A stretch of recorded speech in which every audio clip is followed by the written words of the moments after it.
ভালো ছেলে হতে গেলে কি কি গুণ থাকা চাই জানো? কিন্তু আমাদের ঢোল বাবার মধ্যে সেই গুণগুলো নেই।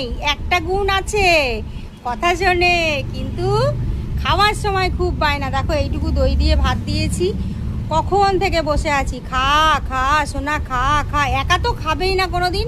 নাও নাও নাও, কে খাই কে খাই কে খাই, এইরকমভাবে আমাকে রোজ খাইয়ে দিতে হয় জানো। ওকে খাওয়াতে গেলে আমার সারা বাড়ি ঘুরতে হবে, 1 ঘন্টা ধরে বসে থাকতে হবে, গল্প বলতে হবে, ভিডিও চালু করতে হবে, তারপর আমার বাবাটা খায়। তারপর ভালো ছেলে বলি যখন, তখন তো খুব মজা পায়। আমার ঢোলের মতন ঢোল পাবে কোথায়? খাও খাও খাও, কে খাই কে খাই কে খাই কে খাই কে খাই কে খাই কে খাই সোনা, কে খাই কে খাই কে খাই কে খাই। আমাদের ঢোল বাবা খায়। আমি বলেছি ঢোল বাবা ভালো ছেলে, হ্যাঁ গুড বয়। আমাদের ঢোল বাবা গুড বয়। হ্যাঁ, তোমরা নেবে আমাদের ঢোল বাবাকে? তোমরা নেবে? তোমরা নেবে না, তোমাদের দেব না। আমার ঢোল বাবাকে তোমাদের দেব না। আমাদের ঢোল বাবা তো সোনা বাবা।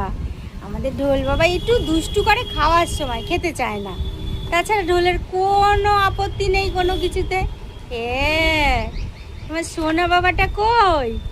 কই কই কই কই, কে খাই কে খাই কে খাই কে খাই, দেখি কে খাই কে খাই কে খাই কে খাই কে খাই। এই যে ঢোল বাবা খায়।